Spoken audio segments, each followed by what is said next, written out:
Thank you, thank you, thank you. Welcome, everybody. It is good to be back. This time last week, I was holed up with a bunch of teenagers. We had a wonderful time in North Carolina at our East Coast teen camp. I think I was actually speaking about this time last week to them. And there is nothing more rejuvenating than 3 days with teenagers, all committed to creating a space of unconditional love that is for the purpose of supporting, healing, and loving one another. And that's what we do at those camps. And I'm happy to announce, and this is, I'll get back to the welcome in a minute, but I'm happy to announce that Q, our own Q, Angela's grandson, and you've met him and seen him, was elected as the co-director for the East Coast. So he'll be participating nationally now in creating and developing those teen camps. So it's a really exciting time for him and for us. And we are looking for someone, because we have him and we have some others who will be coming to create a teen group here. And so while I'm thinking about it, if you're interested in working with teenagers and learning more about this teaching than you ever imagined, because you'll learn it there, give it some thought and talk to me. We are looking for some people to do that. All right, so enough of that. If you're here for the first time, thank you, and you're welcome. We're glad you're here, and we're glad to know that this is a place where you can be loved and supported. That's what our purpose is.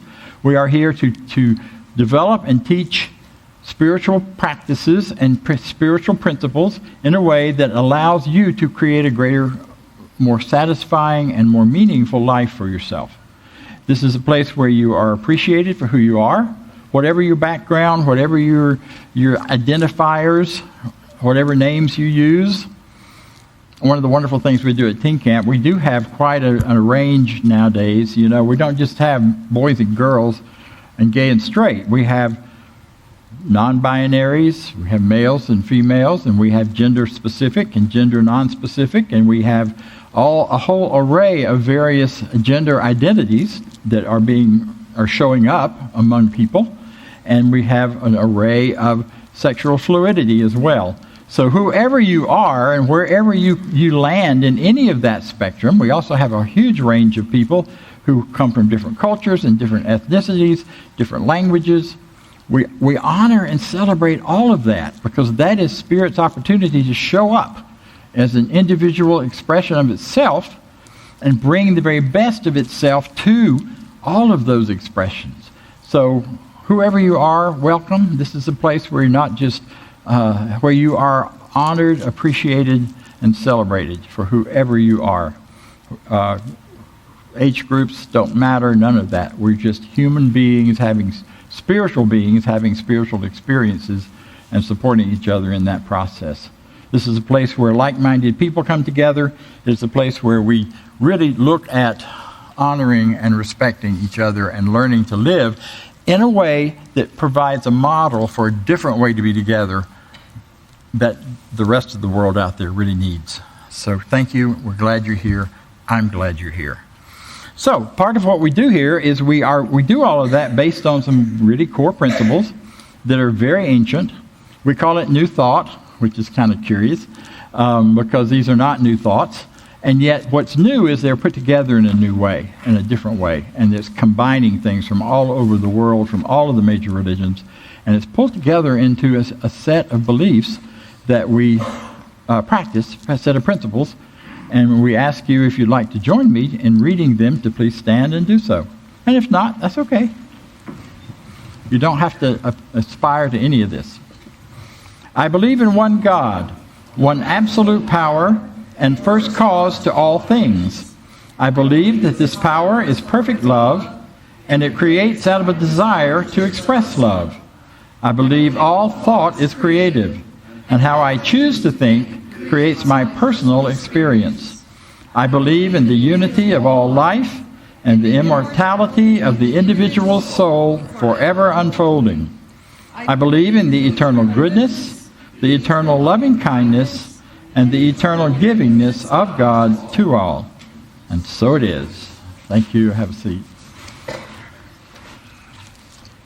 So each week we invite a practitioner which is a person who has been trained in this teaching, who knows how to use these principles for themselves, in this case herself, and for other people as well. So what reason to have these folks up here is because they bring a bigger, broader consciousness than just one person. So we are a community of spiritual beings here. So part of honoring that is asking a practitioner to come forward each week and do this. And today we have my old school colleague and wonderful, not old, she's not old, I'm old, wonderful, wonderful person and wonderful practitioner, Judy Ailey. Thank you.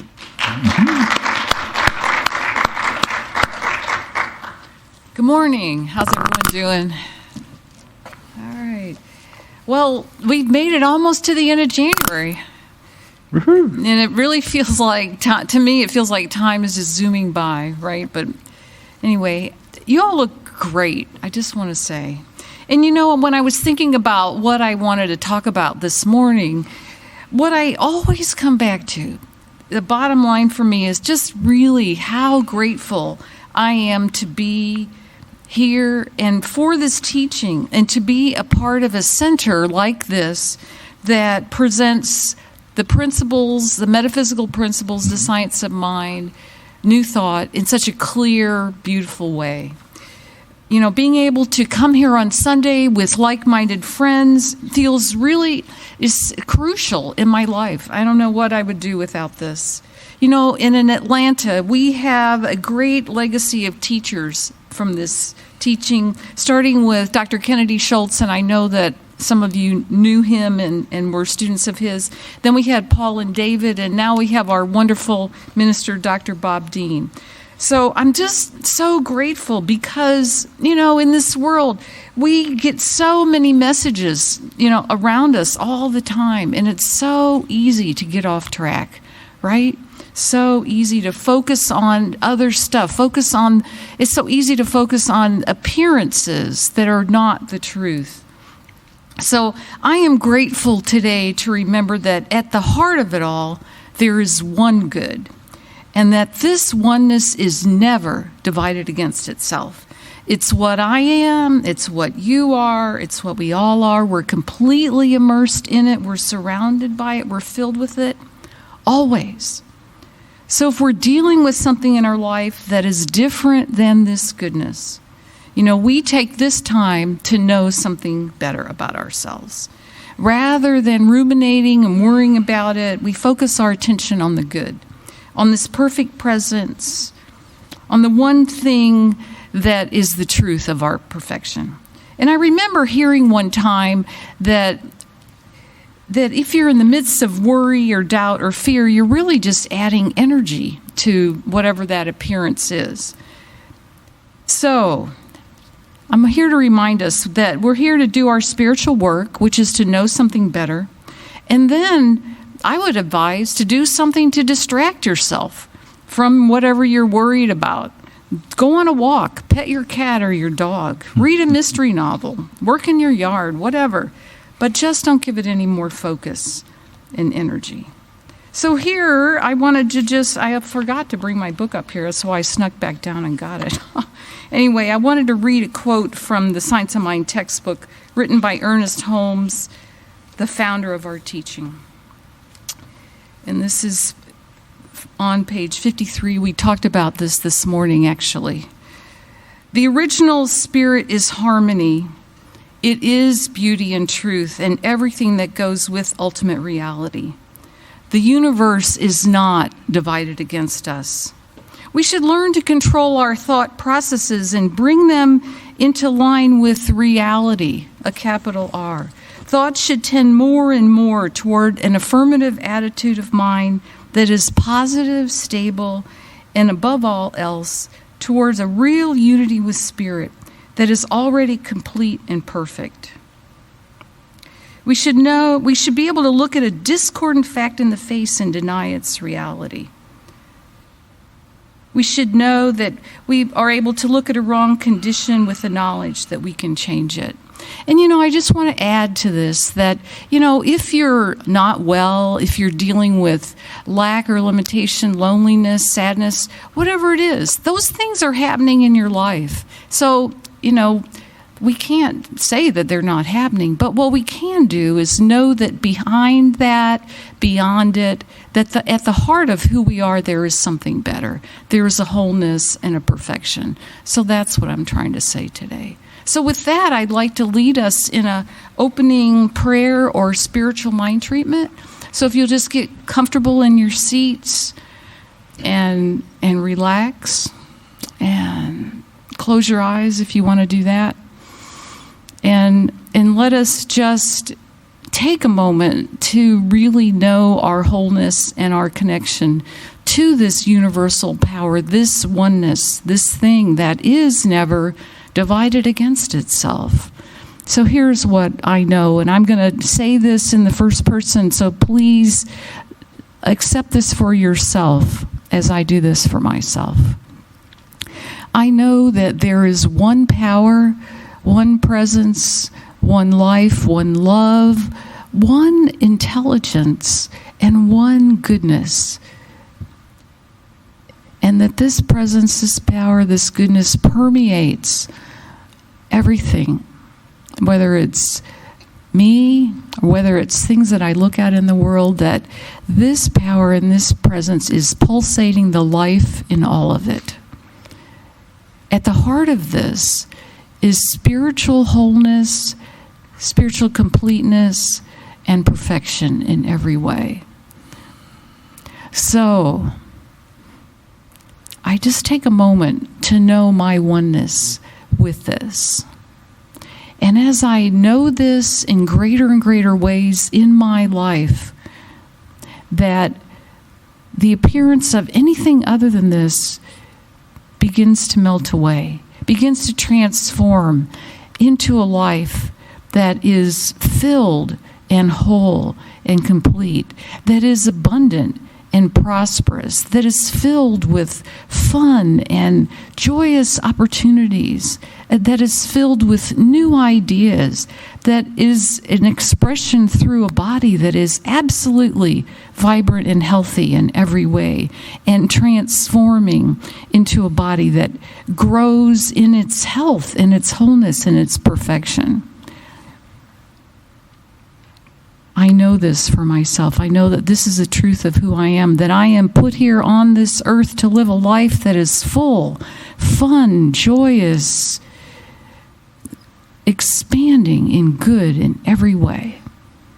So I open myself up to knowing this, to seeing the good in every situation around me, to seeing the good in the people that I interact with, to seeing beyond appearances, and to knowing the truth of this reality.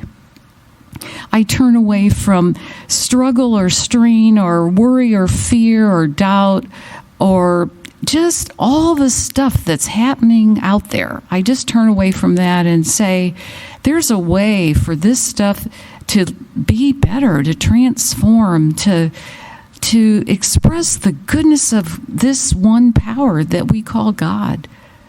That this power does express through all of life, and we are the place that it expresses in the world. So we just allow this to be so. I'm so grateful for this teaching in my life and to be here this morning and to know this. I'm grateful for the message that we're going to hear, that it touches each of us in a profound new way. That's what we're here for, and we experience that. That is who we are. So we just touch into that place of wholeness, of completeness, and of goodness. So I release this now, knowing that it is so, and together we say, and so it is. There's a place out beyond right doing and wrong doing. There's a field. I will meet you there. When the soul lies down in that grass, the world is too full for words.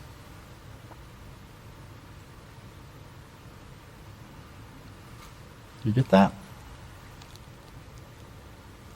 That's from the great mystic, Sufi mystic, Rumi, who wrote tons of poetry, whose personal life evolution shows up in his work and in his showing and his connection. Today we're talking about what the mystics taught. We're looking at that basic idea from this teaching.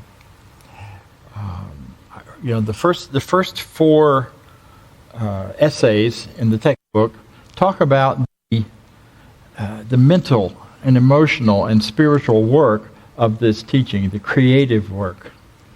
The work around the mystics, which is further over in the book, is still basic, but it's looking at how does this make sense with all of the rest of what we see and hear and know and have heard about. How is the mystical tradition played out here? And so I ask you, how many of you are mystics? Any mystics? I see a few hands. Okay. And if you're not sure, it's okay. And if you don't want to admit it, that's even better.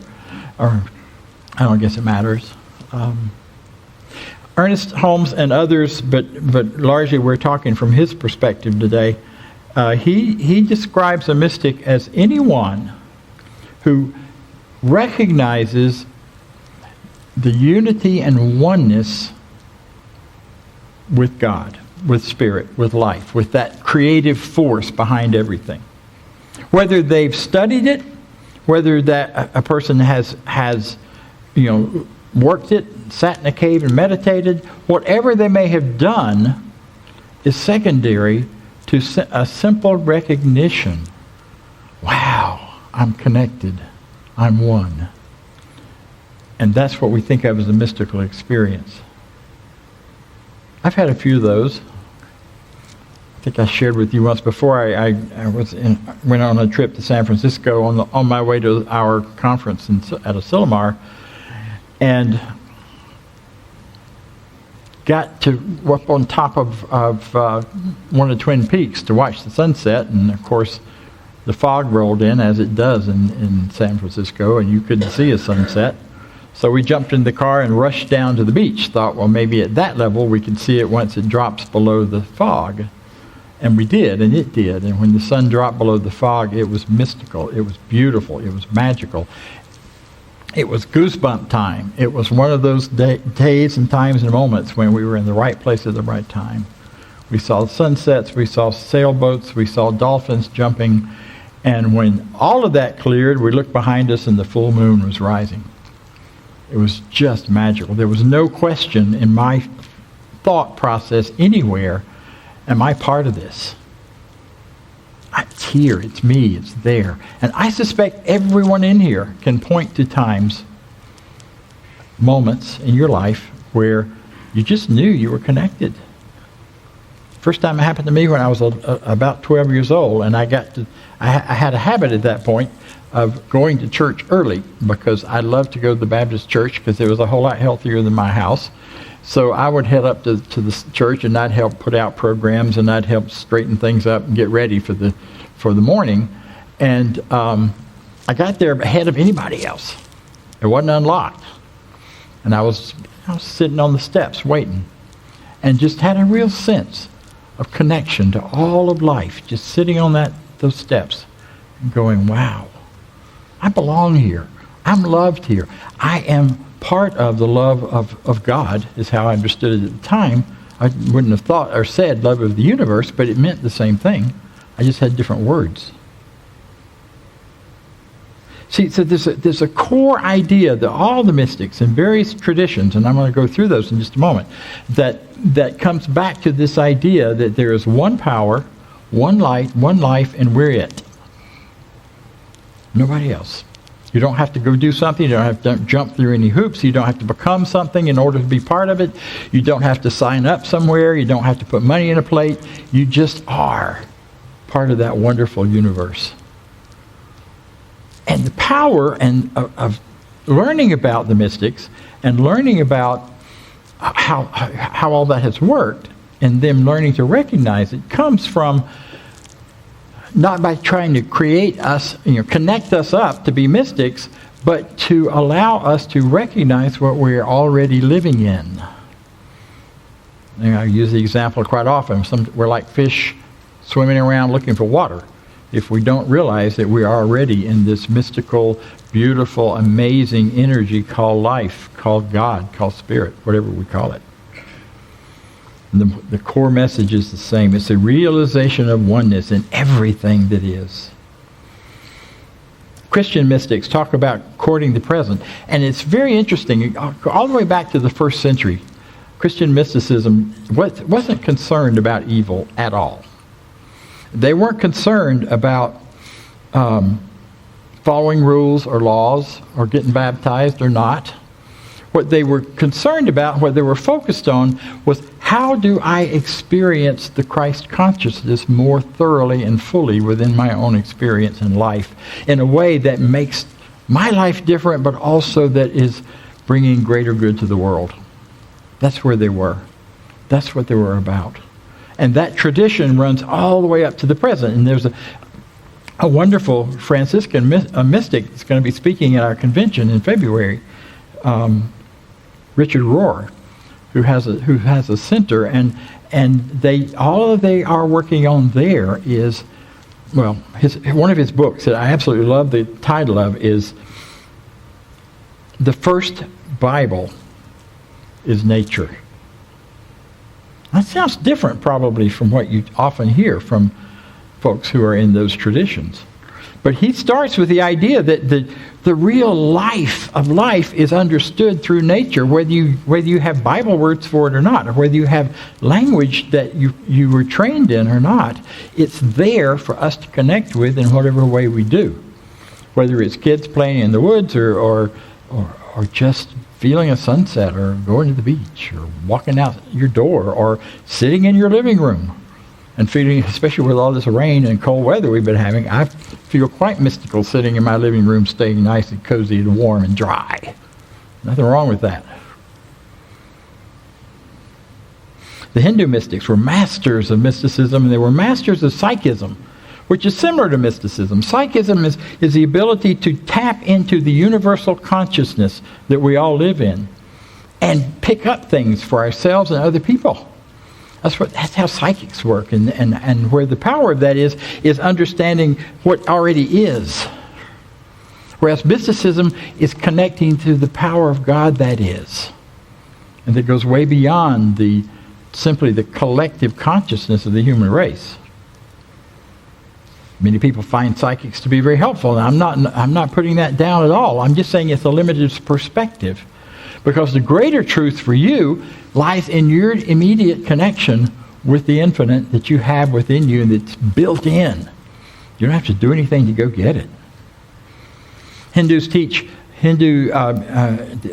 Hindu mystics will teach in Kriya Yoga, they teach a way of working with energy and working with consciousness that creates some pretty magical kinds of things. They talk about meditating for 8, 10, 12 hours at a time, and in that process reaching a state of consciousness where they can see through walls. They can see people approaching from down the road well before they ever show up. They can experience and recognize energy forms and focus, where physical things stop being physical and simply look like energy patterns. If I meditated 8 hours, I could probably do that too, but with the right training. And I actually have experienced that once with a group of people who were really dedicated to raising our consciousness to a point where we could see and experience those things. And we were in a hotel with about 100 of us, and been meditating and chanting and working all day and working with our consciousness to clear out all doubt and all fear. And I could see people in the hallway on the other side of the wall when they would go by. They were like heat signatures on the wall. It was phenomenal. But it was all psychism. Nothing wrong with that. It's beautiful. Mysticism is in those moments when you know you're in God's world and God's in your world and you're it, and there's no separation whatsoever. And that goes way beyond seeing through walls. Make sense? The other thing that this does, and the other reason, or the other group I would mention is New Thought mystics, Emma Curtis Hopkins, whose approach to this whole teaching is about recognizing where we are and who we are and what we are living in. And her language is a kind of quasi-Christian language, but it's a beautiful thing, and it opens up. If you study her and you read her out loud, it has a mystical quality that begins to kind of open things up in your consciousness, in your mind. One of my favorite people at Holmes Institute, where the institute I used to run before I came here, which is a master's degree in consciousness studies, Amit, I lost his name for a second, Goswami.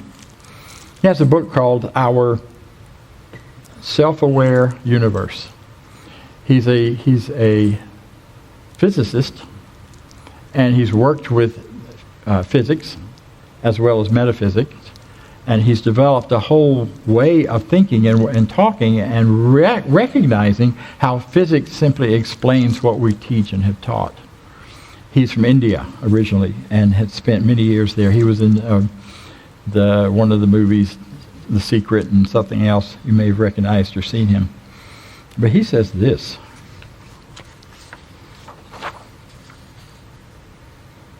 He says, if ordinary people really knew that consciousness, not matter, not the physical, is the link that connects us with each other and the world, then their views about war and peace, environmental pollution, social justice, religious values, and all the other human endeavors would change radically. Not saying what they would change to, but they would change radically because we would recognize that the physical stuff is secondary to consciousness. Is secondary to the emotional, spiritual beingness of being together and being connected. It's beautiful stuff. Okay, Bob, that all sounds real pretty. So what? Anybody else think of that? Or just me? I can get into meditation, I can get into thinking about and feeling these ideas, feeling them more than thinking about them. It's like you can't explain it when you're really in that state. I can really play in that world a lot and enjoy it, which is why I sometimes can't remember details and schedules and what have you. But, so what? What does that do for anybody? See, mystics recognize truth. Now that's a big bite to talk about truth. And I'm not even going to pretend to define it for you because truth is it's a whole wild world of conversation. But what I do want to say is that when we talk about the mystics in truth, when we talk about truth as we see or feel or experience it or know it, we're not talking about agreeing with an idea. It is that, but it's more. The truth isn't an idea that you say that I think, oh yeah, that's the truth. For me, it might be that, but it's more. Truth is what happens when you hear, see, experience, feel something that just rings right in you, and you don't know what it is or why sometimes even.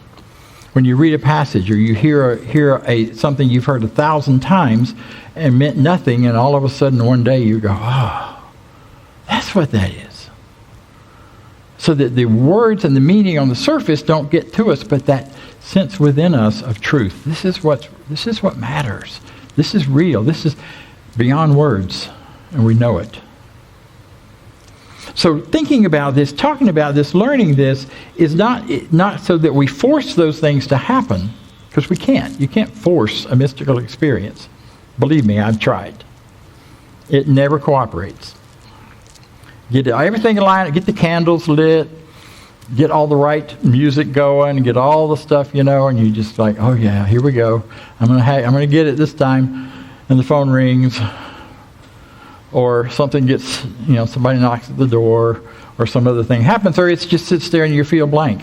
It's not what we're doing. But what does happen is by practicing those things, by practicing meditation, by practicing listening within to your own connections with life and with yourself, by turning away from all the chatter outside.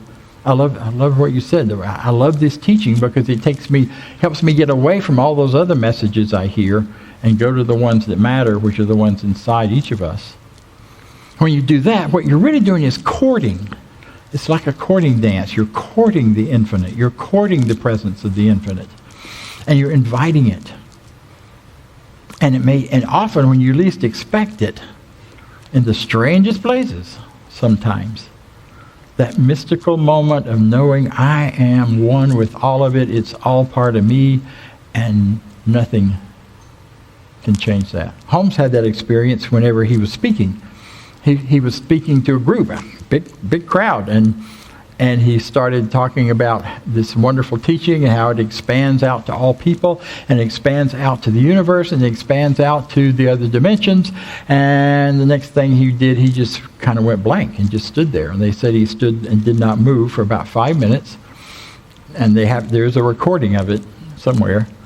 And then when he sort of shook his head and came back, he said, that's enough for today, and sat down. He wouldn't talk about it, never shared about it, but wrote about it. And that was shared then later, after he passed away. That was his agreement, that he would talk about it. Because he did not want people to turn him into some idea of a great guru who knew all the answers or had some mystical connection with God. Because more than anyone else could. He was dedicated to the idea that everyone has the capacity to be a mystic. We are by our nature mystics. The problem is we get sidetracked. The problem is we get off on different directions. We get caught up in yes and no. We get caught in the world of right doing and wrong doing, right thinking and wrong thinking, right behaving and wrong, all of that. And once you get there, you're out of the world of oneness and you're into this split. And once we fall into that place, it's hard to hear the other. Except occasionally, it breaks through in the midst of, oh my God, yeah. And you get that moment. And when you do, it transforms who we are and how we are the rest of the time in the world.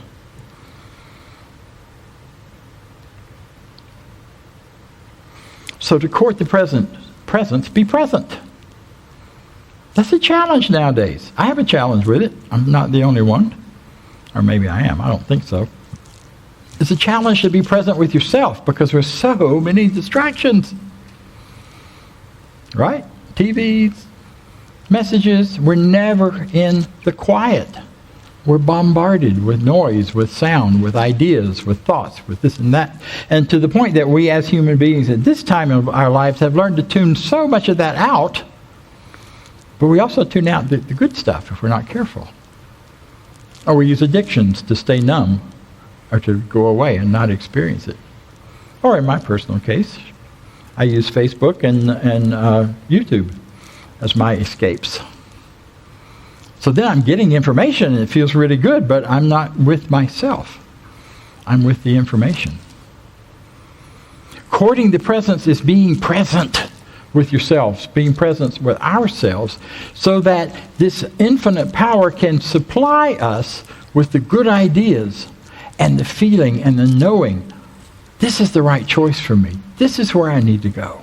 This is what I need to do. This is how I love better and deeper and greater and more powerfully. Meditation opens the door for that. All kinds of meditation, eye-open meditation, mindful meditation, mindless meditation, walking meditation, staring at the sunset meditation. You name it. See, our teaching is a teaching. It's a spiritual practice. We say it's a philosophy of faith and a way of life, and it is all of that. That can guide us. Because I will tell you, those mystical experiences, when they occur, and you know this, you've had them, those are the ones that make it all worth it, that make it rich and wonderful and help you stay feeling like it matters who you are and that you're alive. Takes you to a place of love. This is from the ancient Vedas. The Vedas predate Hinduism and are the teachings that the yogis built their work on that later developed into Hinduism. Here's one of them. When you know beyond any doubt that a single life force flows through everything, and that you are this life, then you love all beings naturally and effortlessly. And when you realize the depth and fullness of love for your own self, you will know that every living being and the entire universe are included in your care. You are not in the body. The body is in you. Holmes' version of that is you are not, he says it the same way, you're not in your body lives in you. You are more than your body. The body is just the vehicle that you walk through time and space with. But that's not who you are. You're so much more. And I'll leave you with a final quote from a Western mystic and writer and philosopher. I'm not sure he would have called himself a mystic, but this might be familiar. No man, and I'll use his words, even though for me it means all people. No man is an island, entire of itself. Every man is a piece of the continent, a part of the main. If a clod be washed away by the sea, Europe is the less. As well as if a promontory were, as well as if a manor of thy friends, or of thine own, a manor as in a manor house, not unlike this one, if that were washed away or taken away, any man's death diminishes me, because I am involved in mankind. Therefore, never ever sin to ask, sin to find out, for whom the bell tolls, for it tolls for thee. Join me, if you will, in a bit of meditation.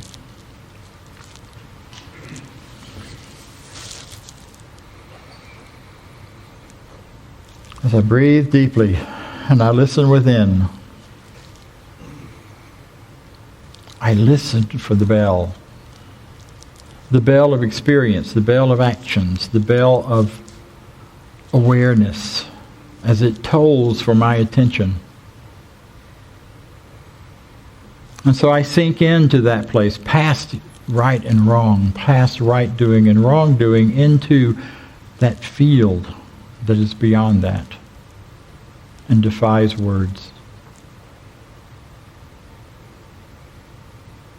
Letting the words go quiet and just reaching out with my awareness and being aware of the larger me, aware of the me that is larger than my body.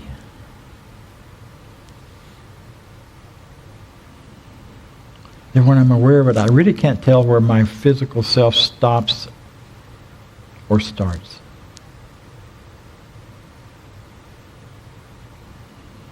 I go past the chatter and the yes and the no's and all of that.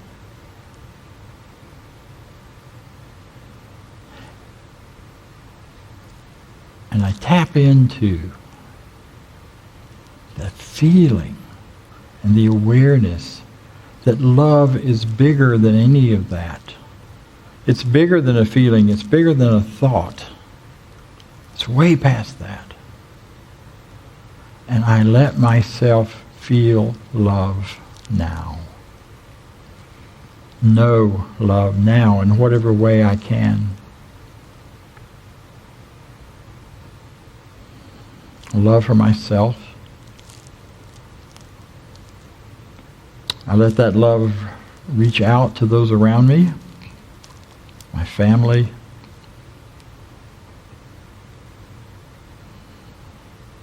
my sisters and brothers here in this space together. I let my love go out to the building itself, thinking of all that it has provided for so many people for so long. A beautiful space for creativity and truth. And I let that expand out to the city of Atlanta, letting my love flow out to all people in Atlanta, all walking their own path through this, and as part of this one flow of life.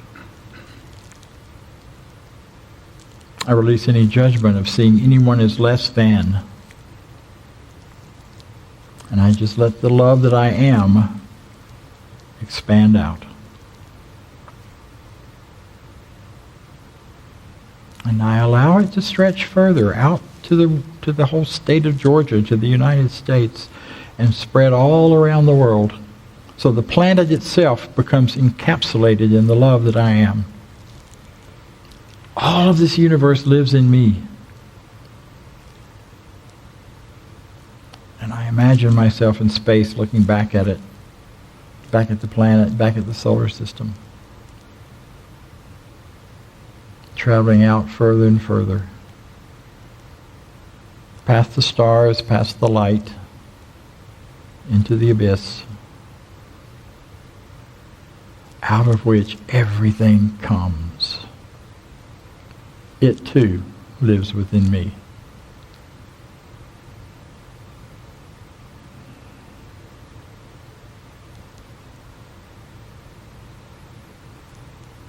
And I bring a sense of this presence and this awareness with me back into my everyday walking around world, knowing that it hasn't gone anywhere.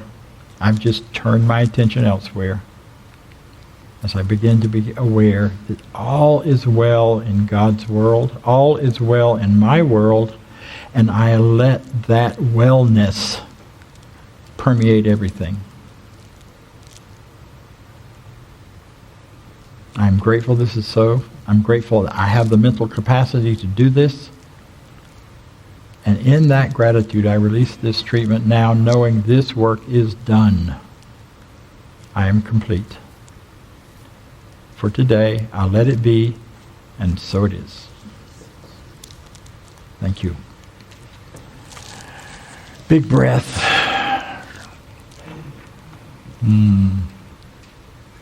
So as we move into the next part of our celebration, we do so by bringing forward the vice president of our board and a practitioner, but today he's functioning as a board member, so Lee Huffman.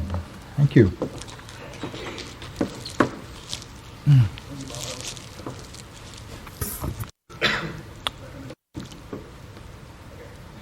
Look back at Vance, right, to see if you're up and running.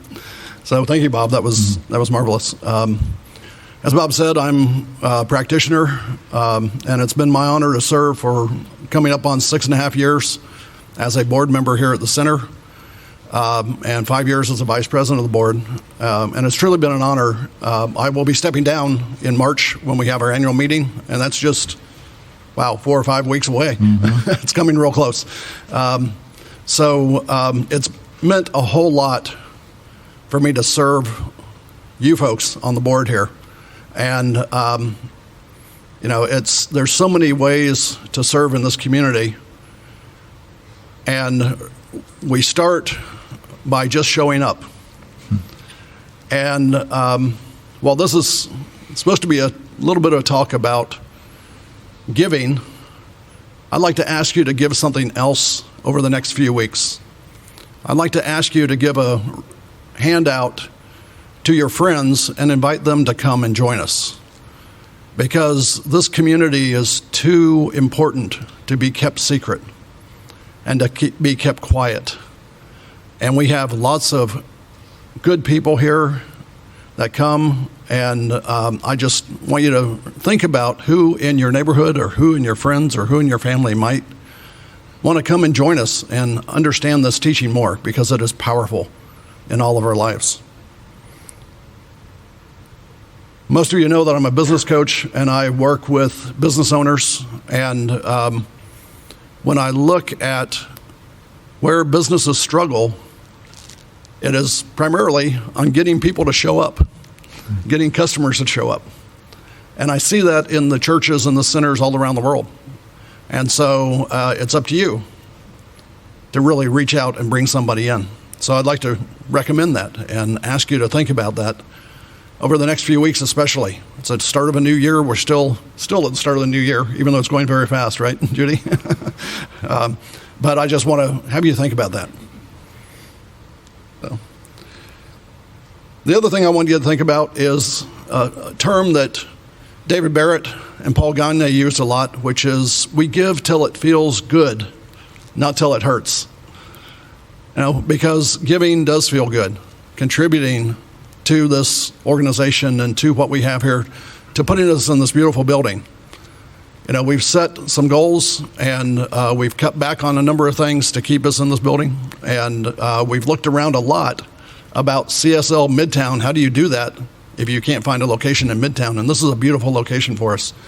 If you know of another location, we may be looking in the next coming months. Actually, we are looking right now, because this is, well, it's extremely good as to how much we're spending here for this location. It's obviously more. We have a lot of empty seats than what we need, and it's obviously costing us more than what we can afford right now. So I look at that and say, not to put a negative on this beautiful talk and meditation that we had this morning, but just to tell you the truth about things are tight. And we have a lot of opportunities to reach out and expand the community, expand the consciousness of this community through Center for Spiritual Living Midtown. So now is our opportunity to support the center, both through your giving and through the thoughts that you have for the center. And as they pass the baskets around, I would like to ask you to think about putting more than your money into it. Put your energy into it. Put your heart into it. Put your spirit into those baskets, and know that this is a place that you love and that you are here for. I know that I'm here for it. And I know that I've really enjoyed this teaching so much, and what Bob is bringing to it, and what the whole community is bringing to it. I want to really thank everybody that has already gives regularly. I know we look around and the plate gets passed and people don't put money in it, but that's because a lot of people are putting money in on a regular basis through Fellowship One every month or every other week or whatever. So thank you for that. I really appreciate it. I want to invite you as individuals to put in what you feel is right and what is good. So say yes to this community.